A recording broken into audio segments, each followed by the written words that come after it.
Hello बच्चों, आज हम पढ़ेंगे chapter number 13 biomolecules. Biomolecules are the macromolecules which are naturally occurring in biological system are called biomolecules. Examples आपके polysaccharide, starch, cellulose, protein, enzyme, vitamins, hormones और carbohydrates as glucose, fructose. अब आपका इसमें main carbohydrates के बारे में है। Carbohydrates are the optically active polyhydroxy aldehydes और कीटोन्स और the compounds which produce such unit on hydrolysis. Example glucose, sucrose, cellulose, starch etcetera. फिर इसका क्लासिफिकेशन है, क्लासिफिकेशन ऑफ कार्बोहाइड्रेट्स। मोनोसैक्राइड्स, इसके देखो आपको नेम से ही पता चल रहा है। These are the simple carbohydrates that can not be broken further into smaller unit on hydrolysis. Example glucose and fructose, ribose etcetera. कि ये जो मोनोसैक्राइड्स होते हैं ये सिंपल कार्बोहाइड्रेट्स होते हैं, इनको और सिंपल यूनिट में नहीं ब्रोकन किया जा सकता। ओलिगोसैक्राइड्स, oligosaccharides are the carbohydrates which on hydrolysis give 2 to 10 units of monosaccharides. Example sucrose, maltose, raffinose etc. ये जो oligosaccharides होते हैं ये वो कार्बोहाइड्रेट्स होते हैं जो हाइड्रोलाइसिस पर 2 to 10 यूनिट्स ऑफ मोनोसैक्राइड्स बनाते हैं। अब है आपका पॉलीसैक्राइड्स। देखिए इसके भी आपको नेम से ही पता चल रहा है कि व्हाट इज पॉलीसैक्राइड्स। बिल्कुल ओलिगोसैक्राइड की तरह डेफिनेशन को चलाएंगे। These are the carbohydrates which produce large number of monosaccharides units on hydrolysis. इसमें लार्ज नंबर ऑफ मोनोसैक्राइड्स की यूनिट्स बनती है। Example starch and cellulose.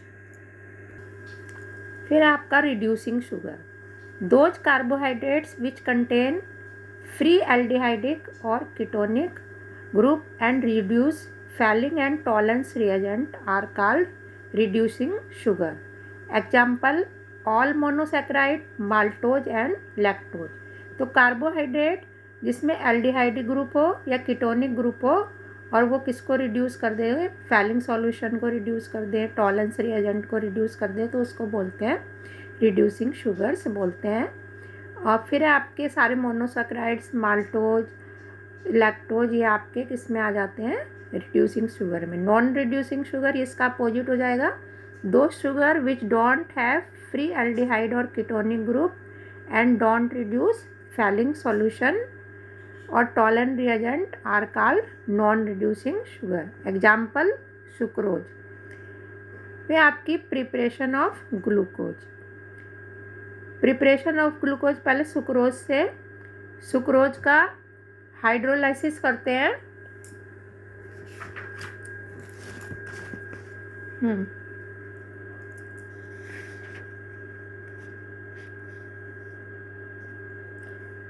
Sucrose का हाइड्रोलाइसिस करते हैं। इसमें if sucrose is boiled with dilute HCl और H2SO4 in alcoholic solution, glucose and fructose are obtained in equal amount। ये तो सुक्रोज से। अब ऐसे from starch, commercially glucose is obtained by the hydrolysis of starch by boiling it with dilute H2SO4 at 393 Kelvin temperature under pressure, और इससे आपका ये क्या बन जाता है, ग्लूकोज बन जाता है। अब ये देखिए glucose, structure of glucose, glucose is an aldohexose and is also known as dextrose. It is the monomer of many of the larger carbohydrate namely starch, cellulose. अब जो आपका ग्लूकोज है, ग्लूकोज का मॉलिक्यूलर फार्मूला क्या है, C6H12O6। और इसके आपके ग्लूकोज की कुछ रिएक्शंस हैं यहाँ पर। यह ग्लूकोज का स्ट्रक्चर है। ग्लूकोज की जब हम इसको हीट करते हैं हाइड्रोजन आयोडाइड के साथ तो ये क्या बना लेता है, नॉर्मल हेक्सेन बना लेता है। फिर ग्लूकोज को की रिएक्शन फिर हम हाइड्रोक्सिल एमीन के साथ करते हैं। तो हाइड्रोक्सिल एमीन के साथ रिएक्शन करने पर ये क्या बनाता है, ऑक्जाइम बनाता है। और अगर इसमें क्या करते हैं हम, and add a molecule of hydrogen cyanide का मॉलिक्यूल ऐड करते हैं, तो इससे क्या बना लेता है, साइनोहाइड्रेन। तो इस रिएक्शन से क्या कंफर्म होता है कि इसमें कार्बोनिल ग्रुप की प्रेजेंस है। अगर ग्लूकोज की रिएक्शन ब्रोमीन वाटर के साथ करते हैं तो ब्रोमीन वाटर के साथ रिएक्शन करने से ये ग्लूकोनिक एसिड बना लेता है। फिर एसिटाइलेशन की रिएक्शन, ग्लूकोज की रिएक्शन एसिटिक एनहाइड्राइड के साथ करते हैं, तो ये इससे एसिटिक एनहाइड्राइड से रिएक्शन करता है, तो इसमें पेंटा एसिटेट बना लेता है। इससे ये रिएक्शन से पता चलता है कि इसमें प्रेजेंस ऑफ 5 OH ग्रुप हैं। ये सारी रिएक्शन पहले आपने पढ़ी हुई हैं। फिर ग्लूकोज का ऑक्सीडेशन करते हैं, तो ऑक्सीडेशन करने से इससे बनता है सैक्रिक एसिड। ऐसे ही अगर ग्लूकोनिक एसिड का ऑक्सीडेशन करते हैं तो ग्लूकोनिक एसिड का फार्मूला ये है, इसके ऑक्सीडेशन से भी सैक्रिक एसिड बनता है आपका। फिर एग्जैक्ट जो special arrangement of different OH group was given by Fischer after studying many property. इसके कॉन्फ़िगरेशन जो करेक्टली रिप्रेजेंट करा गया है, वो जो ग्लूकोज का स्ट्रक्चर करेक्टली रिप्रेजेंट किया गया है, इस वाले स्ट्रक्चर से रिप्रेजेंट किया गया है। ये ग्लूकोज का स्ट्रक्चर है, देखिए ये ग्लूकोनिक एसिड का स्ट्रक्चर है। इसमें सेम स्ट्रक्चर है, यहाँ पे इसमें CHO ग्रुप लगा हुआ है, यहाँ पे COOH है। और अगर सैक्रिक एसिड हो तो सैक्रिक एसिड का भी सेम फार्मूला है, बस इसमें दोनों साइड क्या हो गया, COOH ग्रुप लगा हुआ है। तो इसको थोड़ा सा कंपैरिजन करके बताया कि ग्लूकोज का ये, ग्लूकोनिक एसिड का ये, और सैक्रिक एसिड का ये। और फिर आपका जो ग्लूकोज है, ग्लूकोज का जो करेक्ट नेम होता है D+ ग्लूकोज होता है। D जो इसके आगे लगा हुआ होता है, एक तो प्लस लग रहा है या माइनस भी हो सकता है। जो प्लस और माइनस साइन है, प्लस और माइनस साइन तो किसको शो करते हैं, डेक्स्ट्रो रोटेटरी और रिवोलोटेटरी नेचर को शो करते हैं। ये आपने ऑप्टिकली एक्टिव जो आपका इसमें हेलो एल्केन का लेसन था उसमें आपने पढ़ा था। तो प्लस साइन किसको शो करेगा, डेक्स्ट्रो रोटेटरी को। लेकिन जो उसके आगे D और L लग रहे हैं, D और L जो होते हैं वो उसका कोई रिलेशन नहीं है optically active of the compound से। इसका जो मीनिंग है D और L का, वो देखिए कैसे है। ग्लिसरल्डिहाइड, ये देखिए अब यहाँ पे ये ग्लिसरल्डिहाइड का फार्मूला है। अगर OH ग्रुप कहाँ पे है, राइट साइड में है, तो उसको क्या लिखेंगे, प्लस माइनस ऐसे ग्लिसरल्डिहाइड। और अगर जो ये लेफ्ट साइड में, इसको माइनस ग्लिसरल्डिहाइड। तो ये इसका जो स्ट्रक्चर है ग्लिसरल्डिहाइड का, प्लस और माइनस करके ये जो साइन लग रहे हैं D और L, वो इसके अकॉर्डिंग है। अभी आपको आगे दिखा, ये देखिए ये D+ ग्लिसरल्डिहाइड का फार्मूला है और ये D+ ग्लूकोज का फार्मूला है। तो ये जो D और L जो आपका आया है, ये यहाँ से आया है कि all those compound which can be chemically correlated plus isomer of glyceraldehyde are said to have D+ configuration, whereas those which can be correlated to minus isomer of glyceraldehyde are said to L configuration। उसके लिए L आएगा, और अगर जो plus वाले के साथ isomer है तो उसके लिए क्या आएगा, D। ये D और L आपके यहाँ से आए हैं। अब देखिए आप साइक्लिक स्ट्रक्चर, अब इसका जो ग्लूकोज का है साइक्लिक स्ट्रक्चर ऑफ ग्लूकोज, जो स्ट्रक्चर फर्स्ट है आपका ग्लूकोज का, वो तो explain most of its property, बहुत सारी प्रॉपर्टी को तो उसने एक्सप्लेन कर दिया, लेकिन बहुत सारी प्रॉपर्टी को एक्सप्लेन नहीं कर पाया। जैसे आपकी property, despite having the aldehyde group, glucose does not give शिफ्ट test and does not form hydrogen sulphide addition product with sodium bisulphide. कि इसमें एल्डिहाइड ग्रुप है लेकिन ये रिएक्शन नहीं कर रहा है, ना तो शिफ्ट टेस्ट के साथ रिएक्शन दे रहा है, ना सोडियम बाइसल्फाइड के साथ रिएक्शन दे रहा है।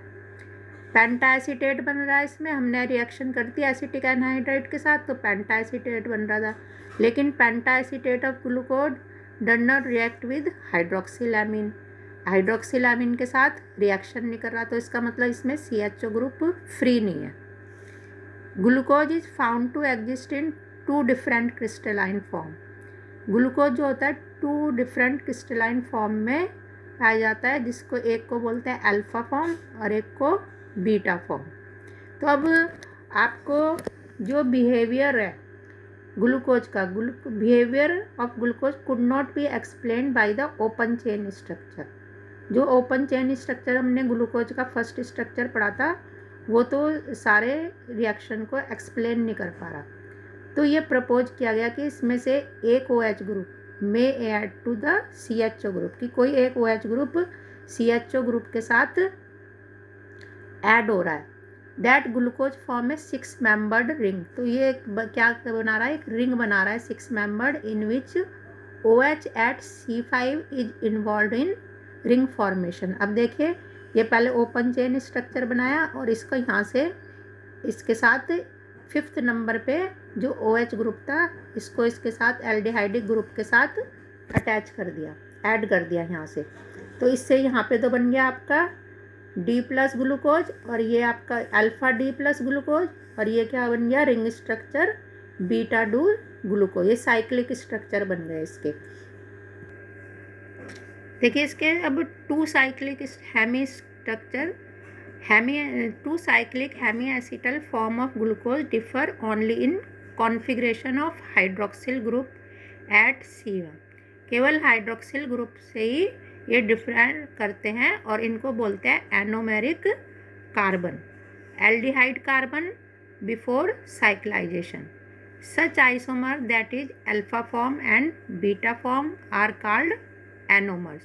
तो एक आपका यहाँ पे 6 मेंबर्ड साइक्लिक स्ट्रक्चर बन जाएगा ग्लूकोज का, जिसको बोलेंगे पायरेनोज स्ट्रक्चर। पायरेनोज कहाँ से नाम लिया कि इसकी जो एनोलॉजी है एक पायरॉन कंपाउंड होता है उससे मिलती जुलती है। पायरॉन एक साइक्लिक ऑर्गेनिक कंपाउंड है जिसमें 1 ऑक्सीजन है और 5 क्या है, इसमें कार्बन एटम है। इसका एक रिंग ऐसे बना हुआ, इसको बोलते हैं पायरॉन। ये पायरॉन का स्ट्रक्चर है। अब देखिए इससे मिलता जुलता है बिल्कुल, ये अल्फा D+ ग्लूकोपाइरेनोज, ये ऑक्सीजन हो गया और यहाँ पर आपके 5 क्या हो गए, कार्बन हो गए, और इससे आपके सारे OH और ये CH2H वाला ग्रुप अटैच कर दिया और इसका नाम हो गया अल्फा D ग्लूकोपाइरेनोज। और दूसरा क्या हो गया इसमें आपका बीटा D+ ग्लूकोपाइरेनोज। अब देखिए इसमें सारा बिल्कुल सेम चल रहा है, HOH इसमें भी, बस केवल ये जो फर्स्ट नंबर पे कार्बन एटम है इसका OH इसमें नीचे की साइड है और इसमें ऊपर की साइड है बीटा D में। तो ये इसमें डिफरेंस है। तो ये इसके साइक्लिक रिंग स्ट्रक्चर हो गए, पायरेनोज स्ट्रक्चर हो गए, ठीक है। और इनको हावर्थ स्ट्रक्चर भी बोलते हैं। फिर है ऐसे ही ग्लूकोज की तरह ही फ्रक्टोज। अब फ्रक्टोज और ग्लूकोज में क्या डिफरेंस होता है कि फ्रक्टोज इज एन इम्पॉर्टेंट कीटोहेक्सोज, मतलब कि वो तो क्या था एल्डोहेक्सोज, उसमें एल्डिहाइड ग्रुप था, इसमें क्या होगा कीटोनिक ग्रुप होगा। It is obtained along with glucose by the hydrolysis of disaccharide sucrose, कि ये जब हाइड्रोलाइसिस करते हैं किसी डाइसैकराइड का, सुक्रोज का, तो उससे क्या बनता है, ग्लूकोज बनता है और फ्रक्टोज बनता है। अब देखिए इसका स्ट्रक्चर, इसमें यहाँ पे एक कीटोनिक ग्रुप है और जो ग्लूकोज का स्ट्रक्चर था उसमें क्या था, एल्डिहाइड ग्रुप था। तो फ्रक्टोज क्या है, fructose also has molecular formula C6H12O6। Glucose का फार्मूला भी यही है, फ्रक्टोज का फार्मूला भी यही है, केवल फ़र्क क्या है कि उसमें एल्डिहाइडिक ग्रुप था और इसमें क्या है, कीटोनिक ग्रुप है। तो ketonic functional group at 2nd number of carbon atom, और कीटोनिक ग्रुप कहाँ पे है, 2nd नंबर कार्बन एटम पे, and 6 carbon atom in straight chain as in glucose. और इसके जो 6 कार्बन एटम है वो बिल्कुल स्ट्रेट चेन में जैसे ग्लूकोज में। तो it is belong to D series and is इसी किसको बिलोंग कर रहा है, D सीरीज को। And is a levorotatory compound, और क्या ये लिवोरोटेटरी कंपाउंड है। तो इसका अप्रोप्रिएट रिटर्न कैसे करते हैं, डी माइनस फ्रक्टोज। यहाँ पे जो माइनस का साइन है वो किसके लिए है, लिवोरोटेटरी के लिए। और ये इसका कैसा स्ट्रक्चर है, ओपन चेन स्ट्रक्चर। ऐसे ही इसका भी साइक्लिक स्ट्रक्चर होगा, जैसे ग्लूकोज का साइक्लिक स्ट्रक्चर होता है, तो it also exist in 2 cyclic structure. जैसे वो था ऐसे ही हो जाएगा, अल्फा डी माइनस फ्रक्टोफ्यूरोनेज और बीटा डी माइनस फ्रक्टोफ्यूरोनेज। अब जो इसका स्ट्रक्चर है उसका स्ट्रक्चर तो किससे मिल रहा था, ग्लूकोज का, पायरन से, और इसका स्ट्रक्चर किससे मिलता है, फ्यूरन से। फ्यूरन एक साइक्लिक कंपाउंड है, ये 5 मेंबर्ड साइक्लिक कंपाउंड है। पायरोन 6 मेंबर्ड साइक्लिक कंपाउंड था। इसमें एक ऑक्सीजन होगा और 4 कार्बन एटम्स होंगे। अब इसमें देखिए इस तरह से ये वाला 5th नंबर का कार्बन एटम है, ये यहाँ पर जाके अटैच हो जाएगा, ऐड हो जाएगा। ऐसे इसमें होगा बीटा डी वाले में। अब देखिए इसका हॉवर्थ स्ट्रक्चर कैसे बन जाएगा, ये इसके हॉवर्थ स्ट्रक्चर है। The cyclic structure of 2 anomers of fructose are represented by Haworth structure as given, alpha D minus fructofuranose और बीटा डी फ्रक्टोफ्यूरोनेज। फ्यूरोनेज के स्ट्रक्चर से मिल रहा है, ये ऑक्सीजन है यहाँ पे, और यहाँ पे कितने कार्बन है आपके, 1, यहाँ से मतलब रिंग तो आपकी 4 मेंबर्ड है और एक कार्बन, लेकिन आपका जो फ्रक्टोज के उसमें थे कार्बन, वहाँ तो आपके 6 कार्बन थे, 1 2 3 4 5, और एक कार्बन यहाँ पे आ गया 6। केवल डिफरेंस किस में आ रहा है आपका, कि यहाँ पे भी देखिए CH2, बस ये जो 2nd नंबर पे कार्बन एटम है उसके साथ जो CH2OH ग्रुप लग रहा है, यहाँ तो ऊपर की साइड है इस वाले फर्स्ट स्ट्रक्चर में, अल्फा वाले में, और बीटा वाले में कहाँ पर है, नीचे की साइड है। तो ये तो है आपका सारा कार्बोहाइड्रेट के बारे में। तो इस लेसन में आपका मोनोसैक्राइड्स ही हैं, डाइसैक्राइड्स और आपके जो पॉलीसैक्राइड्स हैं वो नहीं है इस लेसन में। ठीक है, ओके, थैंक यू।